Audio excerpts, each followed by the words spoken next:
Bonsoir à tout le monde ce soir. La réunion elle est bonne ce soir. Amen. La réunion est bonne parce que je crois que nous l'avons tous compris. Il est là. Amen. Jésus est là. Vous pourrez lire dans tout le Nouveau Testament de la parole de Dieu que Jésus soit dans une maison, qu'il marche au bord de la route, qu'il soit en compagnie de femmes ou d'hommes. Là où Jésus se trouvait, il se passait quelque chose. Elle nous dit qu'il attirait les gens à lui, les gens venaient l'écouter. Pas pour seulement entendre un beau discours. Je voudrais être à droit dans mes mots. Le discours de ce soir va être très simple. Mais ce n'est pas un discours qu'on a besoin d'entendre. C'est ce que Dieu peut faire.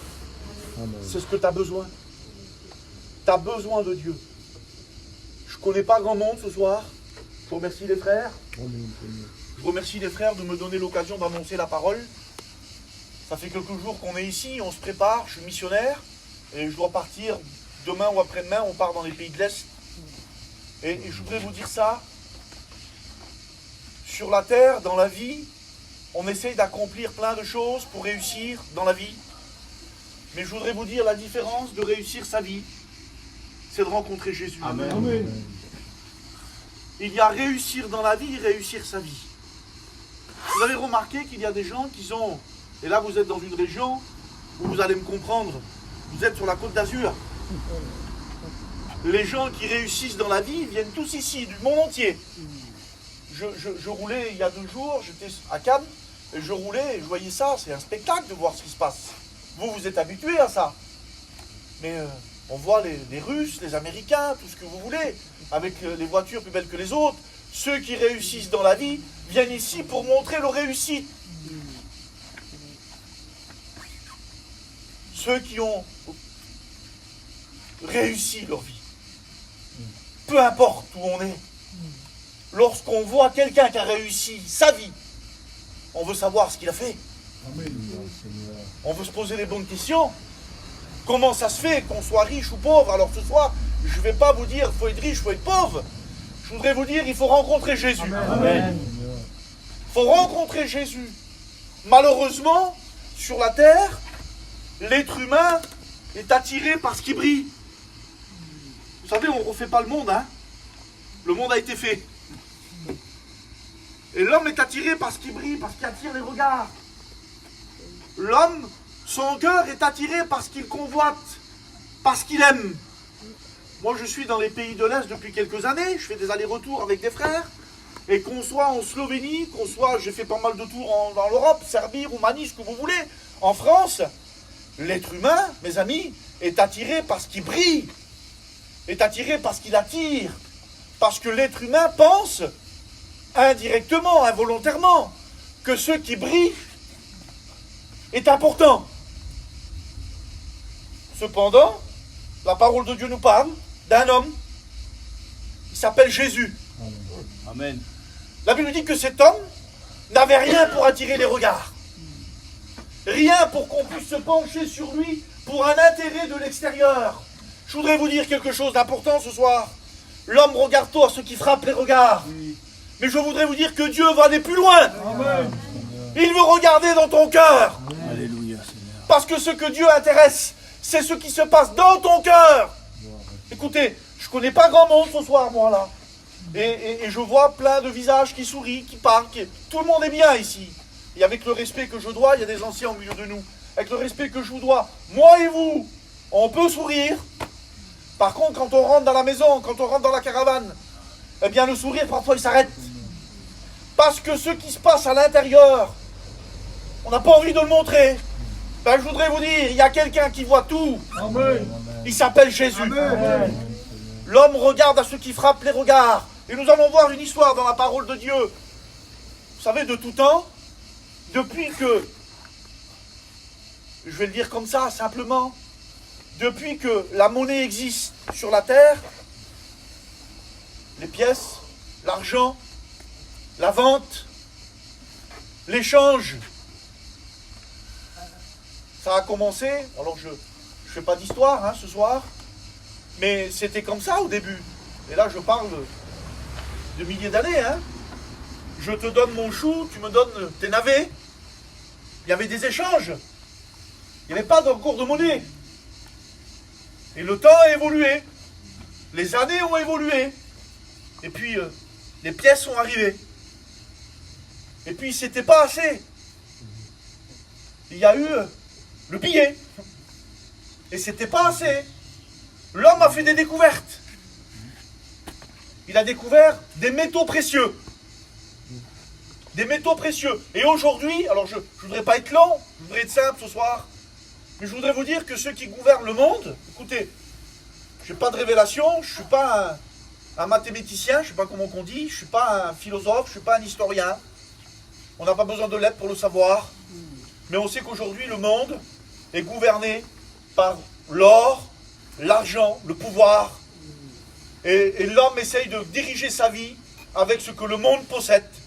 Et je voudrais vous parler de ce soir des vraies valeurs. Amen. Parce qu'il y a la valeur que le monde apporte, qui durera pour un temps. Et il y a la valeur que Dieu veut donner, Amen. qui est pour l'éternité. Je voudrais faire une lecture avec vous dans la parole de Dieu, qui se trouve dans les Actes des Apôtres. Une histoire que vous connaissez, je suis convaincu que vous l'avez déjà écoutée. Mais la parole de Dieu vivante, certains la prêchent différemment, mais avec toujours un seul but, d'aider, de bénir et de montrer la voie du ciel. Amen. Et ce soir, moi, ce que je voudrais, je ne sais pas s'il y a plein de chrétiens, je ne sais pas s'il y a des rétrogrades, je ne sais pas s'il y a des amis parmi nous qui ne sont pas encore chrétiens, mais je voudrais vous montrer la voie du ciel. Alléluia. Parce qu'il y a peut-être des personnes qui ne savent plus où ça se trouve. Je voudrais vous dire ça avant de lire. On peut venir aux églises, on peut venir aux réunions, on peut venir toute la semaine aux églises, aux réunions, avoir une Bible à la maison. Je voudrais vous dire qu'il faut plus que ça pour aller au ciel. Il faut rencontrer Jésus. C'est bien les réunions, c'est bien d'avoir la Bible. Mais il faut surtout parler au Dieu de la réunion, au Dieu qui a inspiré les Écritures pour que nous, aujourd'hui, on puisse avoir la Bible. Vous savez, je vous dis ça, la Bible, elle a été écrite il y a à peu près 1600 ans, établie par Gutenberg. Et je voudrais vous dire ça. Et il y a eu 40 auteurs. Il y a eu des rois qui ont écrit la Bible. Il y a eu des collecteurs d'impôts. Il y a eu des hommes de rangs différents, de rangs de vie sociale différentes, des époques différentes. Écoutez, des gouvernements différents, politiques différentes. Les années ont continué. Et des hommes qui étaient inspirés par Dieu ont écrit sous l'inspiration du Saint-Esprit. Les politiques changeaient, les temps, les années changeaient. Mais le Seigneur avait toujours la même direction pour le peuple. Oui, amen. Toujours pareil. Vous avez remarqué aujourd'hui, je disais ça l'autre jour, aujourd'hui quand un président change, on a peur qu'il change des lois. Au bout de 3-4 ans, on a peur qu'on nous impose des lois, on se dit mais qu'est-ce qu'on va devenir? On a peur, on a peur, on a peur. 1600 ans d'histoire, d'écrit. Écoutez, hein, je ne sais pas s'il y en a qui écrivent longtemps. 1600 ans pour que la Bible soit éditée, écrite. Avec des hommes différents, des cultures différentes. Et la Bible, elle se construit comme un puzzle. Et il n'y a rien qui se contredit. Vous voulez tenir sur quelque chose de solide? Tenez-vous sur les Écritures. Amen. Amen. C'est solide. Ça ne bouge pas. Les hommes bougent, les hommes changent. Les Écritures ne bougent pas. Je fais la lecture avec vous dans la parole de Dieu. Les Actes des Apôtres, chapitre 3. Vous connaissez cette histoire? C'est l'histoire de deux serviteurs. Deux pasteurs. Il y en a plein des pasteurs ici ce soir. Ils sont venus vous faire la réunion. Je pose une question, hein? Il y a eu d'autres réunions déjà qui s'est fait ici. Béni soit Dieu. Il y a plein de réunions qui se fait. Béni soit Dieu. Béni soit Dieu pour la famille, le foyer, la maison qui accueille les réunions chez soi. Amen. Amen. Béni soit Dieu. Écoutez ce qu'il est dit dans cette histoire. Pierre et Jean, deux copains, deux serviteurs de Dieu, montaient ensemble au temple à l'heure de la prière. C'était la 9e heure. Il y avait un homme boiteux de naissance qu'on plaçait tous les jours à la porte du temple, appelé la Belle, pour qu'il demande l'aumône. à ceux qui entraient dans le temple. Cet homme, voyant Pierre et Jean qui allaient y entrer, leur demanda l'aumône. Pierre, de même que Jean, fixa les yeux sur lui, écoutez bien, et dit, regarde-nous. Il les regarda, s'attendant attentivement de recevoir d'eux quelque chose.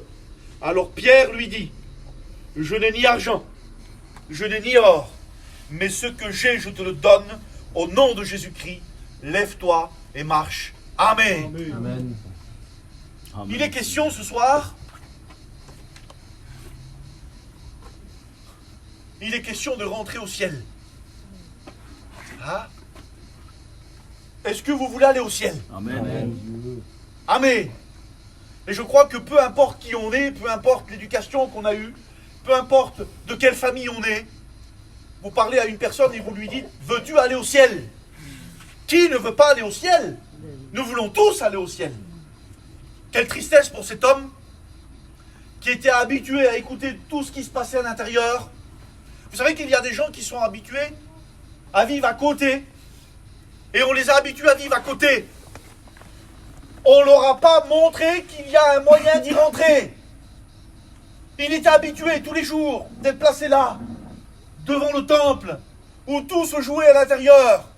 Mais lui, il était là, habitué. Et vous savez ce qui est le plus triste? C'est que dans son entourage, alors qu'il écoutait plein de choses, on ne lui a pas dit qu'il y avait un Dieu qui guérissait. On lui a habitué à demander quelques pièces. Je voudrais vous dire ça, avec le respect que je vous dois. Il y a des gens qui se contentent de peu. Je voudrais vous dire que nous avons un Dieu qui est riche. Amen. Et quand je parle de richesse, bien sûr que Dieu pourvoit nos besoins financièrement. Mais je voudrais vous parler peut-être d'une richesse qui est beaucoup plus importante que de l'or et de l'argent. Une richesse qui nous permet, écoutez, de dormir le soir. Amen. Une richesse qui nous permet d'être heureux. Et même s'il n'y a pas d'or à la maison, excusez-moi, même s'il n'y a pas d'argent à la maison, peut-être que tu attends, excusez-moi des mots, on est des gitans ensemble ce soir. Peut-être que tu attends le 6. Peut-être que tu attends le 6. Parce que la vie est dure pour toi. Ben, je voudrais te dire quelque chose. Tu n'as pas beaucoup d'espérance dans ton avenir sur la terre. Ben, Dieu voudrait t'en donner une. Amen. Dieu voudrait t'en donner une. Parce qu'en Dieu, il y a de l'espérance. Il est là, il est devant la porte. Et il attend qu'on vienne lui apporter quelques pièces. Plein d'hommes, plein de personnes rentraient dans le temple. Et il y avait des compartiments dans le temple. Parce que je voudrais vous dire quelque chose. Même dans la religion du temple, il y a des choses qui sont dures. Les hommes, parfois, ne sont pas toujours là pour nous comprendre. Et parfois, on est déçus parce qu'on ne comprend pas toujours. Je voudrais vous dire, le seul qui nous comprend, c'est lui. Amen. Amen. Ne t'éloigne pas de Dieu parce que tu n'as pas été compris. Ne t'éloigne pas de Dieu. Ne rends pas ton malheur à la faute de Dieu parce que tu n'as pas été compris des hommes. Dieu t'aime. Amen. Et il veut ton bonheur. Amen. Ces hommes sont là. Cet homme est là. Il est paralytique de naissance. Oh, combien de questions, hein, mes amis. Combien de questions, combien de points d'interrogation. Pourquoi moi? Pourquoi moi? Qu'est-ce que j'ai fait pour mériter d'être paralytique devant le temple? Tout le monde rentre dans le temple, je ne peux pas y rentrer. Je voudrais vous dire ça, les frères le savent. Quelqu'un qui était malade dans son corps, dans sa chair, on ne lui permettait pas de rentrer dans le temple, parce que le temple était le lieu saint de Dieu. Et selon la loi, quelqu'un qui avait un problème dans sa chair n'avait pas l'opportunité de rentrer dans le temple. Je voudrais quand même vous dire quelque chose d'important. Lorsque Dieu a aimé le monde, dans sa manifestation où il a donné son Fils, car Dieu a aimé, plus il a donné. Amen. Il a changé des choses. Il a changé l'avenir des hommes. Même si aujourd'hui tu souffres, tu as peut-être un problème dans ta chair, problème personnel. C'est pas un problème pour Dieu. Dieu peut habiter dans ton cœur. Les hommes autrefois ne permettaient pas aux hommes de rentrer dans une maison parce que c'était là où Dieu devait résider et il fallait la perfection pour que les hommes y rentrent. Dieu ne cherche pas l'homme parfait, il n'y en a pas, selon Dieu. La Bible dit que tout homme est pécheur et privé de la gloire. Pas un juste, pas même un seul. Tous des pécheurs. Mais Dieu, dans son amour, a voulu rouvrir la porte de la grâce. Et je voudrais vous dire quelque chose. Il y a peut-être des gens qui pensent qu'ils ne méritent pas la grâce. Je voudrais vous dire quelque chose, avec le respect que je dois à tout le monde. Nul homme sur terre, nul homme, nulle femme sur terre mérite la grâce. Amen. C'est pour ça que le mot se dit par lui-même. Une grâce a été faite. Parce qu'une grâce, c'est quelque chose qu'on ne peut pas payer. Amen. Une grâce, c'est quelque chose qu'on ne peut pas mériter, ni acheter. C'est quelque chose qu'on donne. Amen. Amen. Dieu a donné. Amen.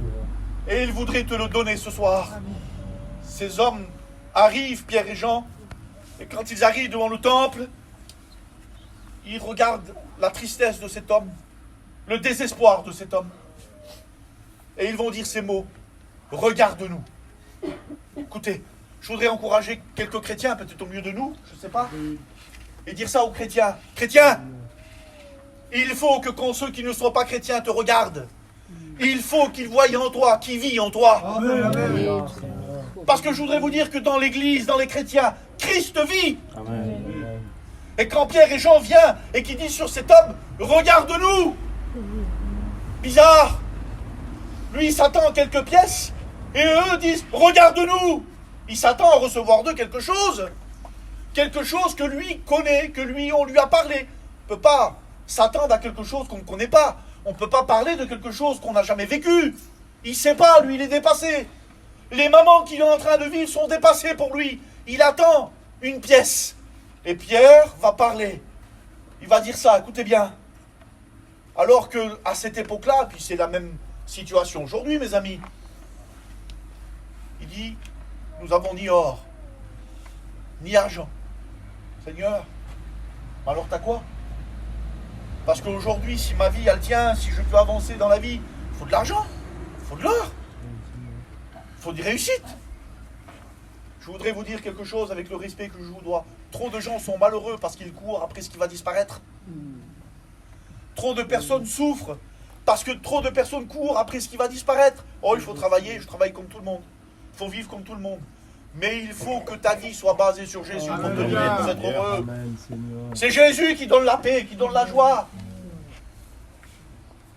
Et là, il s'attend d'eux, de recevoir d'eux quelque chose. Écoutez, il dit, nous avons ni or, ni argent, mais ce que nous avons, nous te le donnons. Je voudrais poser une question ce soir. C'est quoi la valeur dans ta maison? C'est quoi la vraie valeur dans ta maison? Un peu d'argent de côté? Quelques bijoux? Un peu d'or? Tant mieux si t'en as. Écoutez, tant mieux. Mais ça a appelé à disparaître ces choses. Vous avez vu? Je connais un garçon, il y a quelque temps de cela, il avait investi. Il avait investi il avait mis dans des titres, je ne sais pas trop, moi, dans des choses, il avait investi. Il avait mis plein d'argent. Il était content. Il était content, et puis ça a fait banqueroute. Comme ça on dit, hein? Banqueroute, faillite. Il a été ruiné. Il a été ruiné. Je voudrais poser une question. Dans quoi tu veux investir ton avenir? Dans quoi veux-tu investir ton avenir? Pierre et Jean, il est en train de dire ça à cet homme-là. Je vais vous expliquer ce qu'il est en train de dire. Il est en train de dire, tu cours après quelque chose qui va disparaître. Et c'est à cause de ça que tu ne peux pas rentrer à l'intérieur. On va te donner ce qu'il faut pour que tu rentres à l'intérieur. Amen. Nous avons Jésus. Amen. La Bible dit qu'il le saisit par la main. Écoutez, vous savez que parfois il y a des gens qu'il faut bousculer? Excusez-moi des mots, mes frères, hein? Je l'ai vécu ça, moi. Et vous l'avez vécu aussi, vous. Il y a des gens parfois qu'il faut parler, et il faut venir 20 fois pour leur expliquer les choses. Puis il y a des gens parfois qu'il faut dire, hey, tu l'as compris, lève-toi maintenant. Je ne sais pas ce que tu as besoin. Mais ne sois pas choqué si quelqu'un vient te parler après la réunion. Et qu'il te dit, c'est le moment. Amen. Il faut que tu vas plus loin maintenant. Oui, Seigneur. Il faut que tu prennes une décision maintenant. Il y a trop longtemps. Il y a 4 mois, il y a 5 mois, il y a 20 jours, il y a 1 an que les réunions se font, qui vient, il y a 3 ans. Tu dis que c'est beau. Mais il faut que ça soit plus que beau pour toi. Dieu veut créer un avenir heureux. Amen.